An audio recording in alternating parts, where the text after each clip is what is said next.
Hello les amis, j'espère que vous allez bien, bienvenue dans un nouveau vlog. On est le lundi 21 avril, ce sera un vlog qui sera sur 3 jours, lundi, mardi, mercredi. Parce que là je viens de me réveiller, je suis encore en pige-pige, n'est-ce pas? Mais je vais me préparer pour prendre le train pour Lille. Et oui, on va passer 3 jours sur l'île ensemble. Je vais faire ce petit voyage avec mon amie Mathilde. Et puis bah, je ne sais pas encore exactement ce qu'on va faire, on va visiter, j'aimerais beaucoup visiter un musée qui s'appelle la Piscine, qui franchement est un peu la réalisation d'un fantasme que j'avais quand j'étais enfant, clairement, parce que j'ai toujours dit, faites une piscine dans une église. Bon, voilà, c'est un concept, mais je trouve toujours que c'est une bonne idée. Ceci dit, là, du coup, c'est un musée dans une piscine. Je crois qu'il est à Roubaix, donc pas tout à fait à Lille. Faut savoir que moi, j'ai étudié pendant 2 ans dans le nord de la France, j'étais à Douai. Ce ne sont pas des bons souvenirs pour moi, puisque j'ai fait une classe préparatoire, et que comme beaucoup d'élèves, je pense, en classe préparatoire, ben, j'ai pas très bien vécu cette période, c'était un peu du harcèlement psychologique, n'est-ce pas, ce qu'on vivait de la part du corps enseignant et du système et tout ça, tout ça. Je retourne dans le Nord, j'espère toujours que ce ne sera pas une remontée en fait de mauvais souvenirs et de souffrances pour moi, mais je pense que ça ira quand même très bien. Et pour l'île même, j'espère qu'on testera quelques restaurants, j'ai très envie de voir où en est la sphère vegan là-bas. Mais également visiter bien sûr le centre historique et juste se balader, marcher un petit peu dans la ville. Voilà, dans tous les cas, le programme se dessinera de lui-même dans les jours suivants. Moi, je vais aller faire ma toilette et puis je vous dis à tout de suite.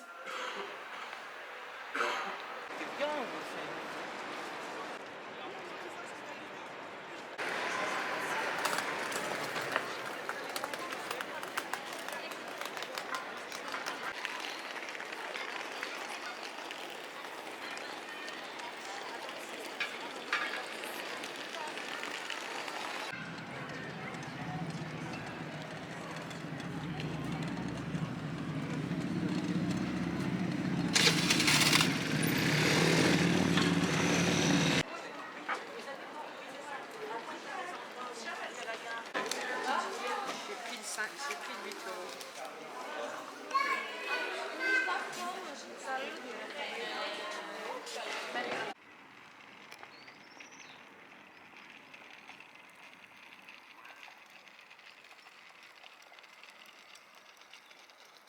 Coucou, alors je suis bien arrivée à Lille après mon heure de train, c'est tellement joli ici, en plus aujourd'hui il fait super beau, donc c'est vraiment très agréable.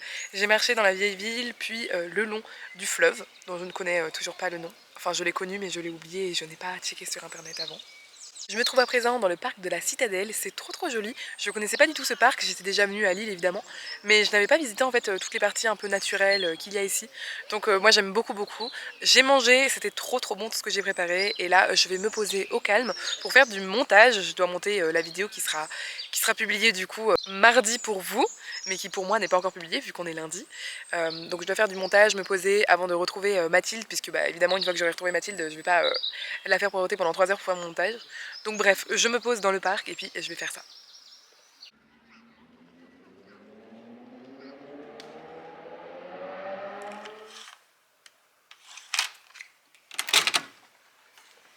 Et voilà. Coucou. Franchement, elle est très bien cette chambre d'hôtel. Elle découvre la tête. Nice. Non mais attends, c'est super grand moi. C'est plus grand qu'à Paris, hein, je peux te le dire. Petite douche. Ah, mais c'est 25 mètres par carré à Paris. Non, je suis très satisfaite. Les lits sont faits au carré. Mathilde est au sol. Clairement, t'es déjà en échec là. Et la petite vue. Petite vue industrielle. Petite soufflerie.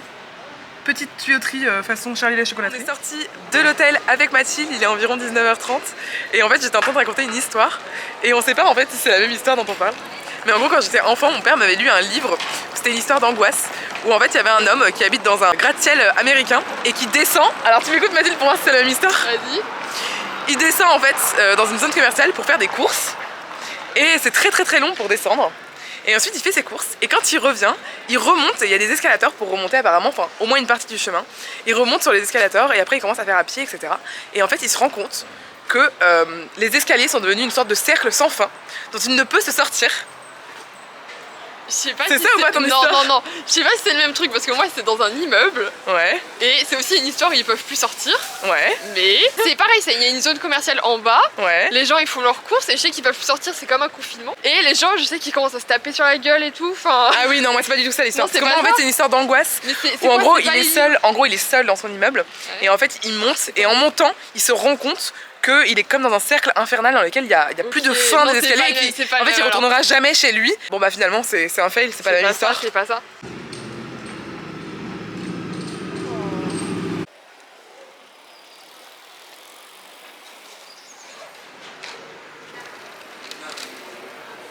Pour ce lundi soir férié, je vous avoue qu'on a eu énormément de mal à trouver un endroit où se restaurer de façon végane sur l'île. Donc finalement on est allé chez Velicious, une chaîne de burgers vegan strasbourgeois. Les burgers étaient bons mais pas exceptionnels, surtout que le steak à l'intérieur était un petit peu passé, donc c'était vraiment dommage.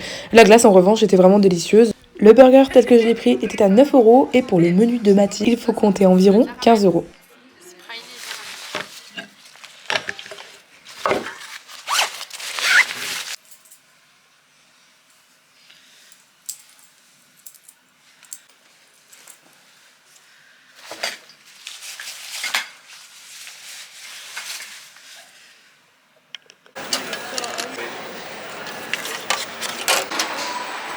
Alors, c'est passé ou pas? Oui.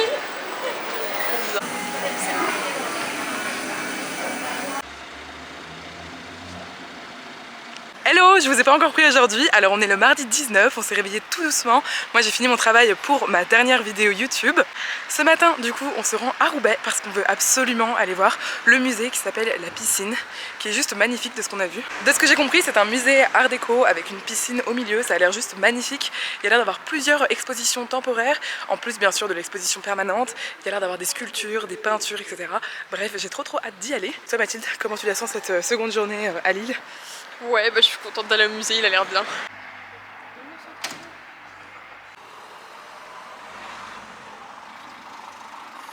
C'est mignon.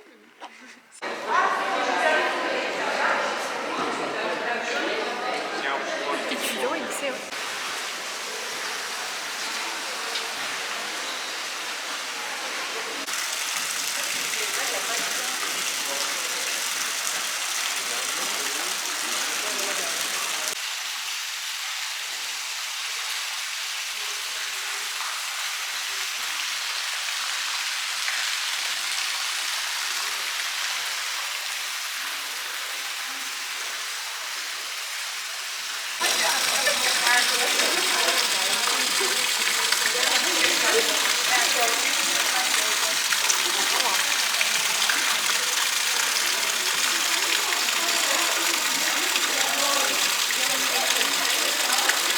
Bon les amis, alors je vous reprends, on est l'après-midi, on est sorti du musée, la piscine, on a vraiment adoré toutes les deux, t'as adoré aussi?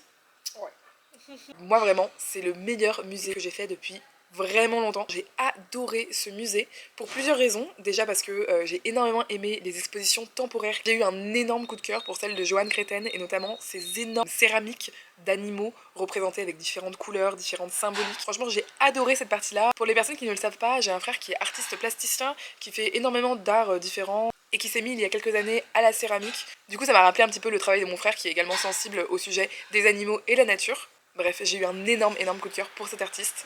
Une autre chose que j'ai adoré à propos de ce musée, c'est l'accessibilité à la culture. On ressent vraiment dans la façon dont le musée a été fait. Beaucoup d'œuvres d'art sont vraiment à disposition du public. Il y a certaines sur lesquelles on pouvait s'asseoir et il y a des œuvres qu'on pouvait toucher. Il y a aussi cette œuvre, cette espèce de porte en céramique absolument magnifique par laquelle on devait passer pour continuer l'exposition, donc vraiment on est en dessous de l'œuvre. Par ailleurs, tous les quarts d'heure à peu près, un bruit sonore en fait qui arrivait, qui ressemblait à un bruit qui était clairement un bruit de piscine, donc c'était assez fort avec des enfants un peu qui crient, on entend des gens, voilà, le clapotis de l'eau, etc.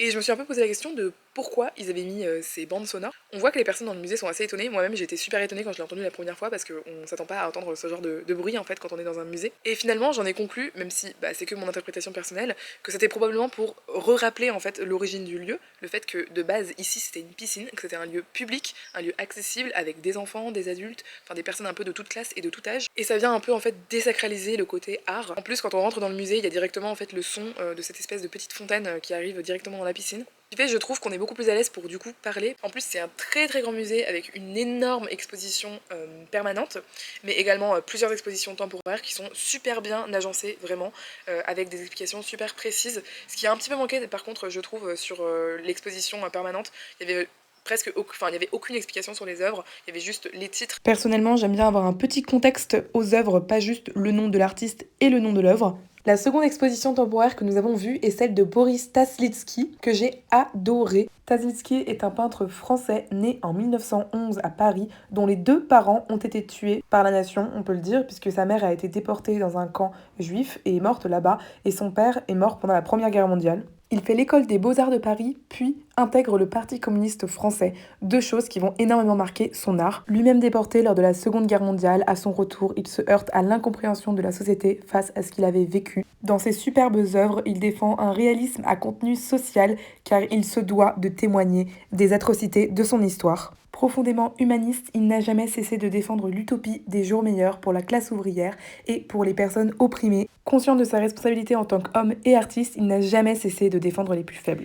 Et ce soir, on a prévu d'aller dans un bar à jeux, sachant qu'on adore toutes les deux jouer aux jeux de société, et en plus, il y a de superbes options véganes là-bas.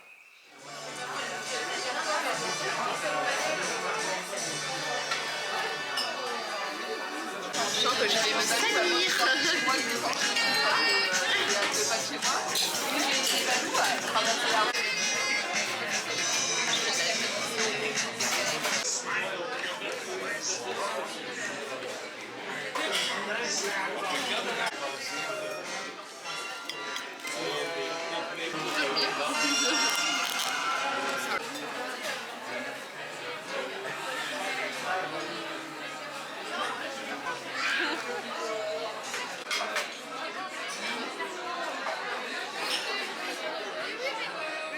J'espère que vous allez bien. Nous sommes le matin du 3e jour, donc on est mercredi. Il est 11h, on vient de quitter l'hôtel tranquillement, on s'est un peu reposé ce matin. Et aujourd'hui, le programme est finalement assez court parce qu'on va repartir vers 14h en bus jusqu'à Paris. Mais avant ça, on va un petit peu se balader dans l'île, voir un petit peu les quartiers qu'on n'a pas encore vus. Et ensuite, on va se rendre dans une fromagerie, donc une fromagerie végane, qui a un petit coin restauration et un coin fromagerie.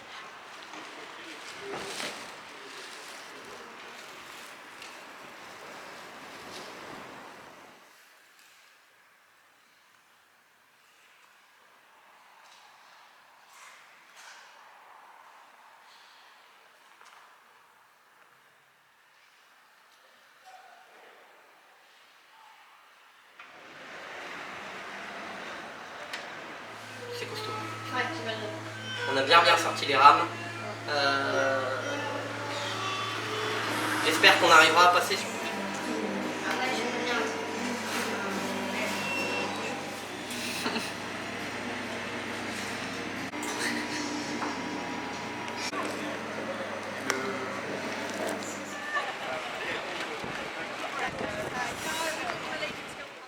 Les amis, je vous retrouve, je suis bien rentrée à Paris. Je voulais faire une petite conclusion de ce séjour à Lille. Alors j'ai adoré la ville, sincèrement je la connaissais très peu en fait et seulement sous le prisme du coup de mes classes préparatoires comme je vous ai expliqué en début de vidéo. J'ai eu aucun trigger par rapport au fait de retourner dans le nord, donc je suis très contente de ça et j'ai vraiment adoré la ville pour plusieurs raisons. Déjà parce qu'elle a un centre historique qui est absolument magnifique, très agréable et très piéton.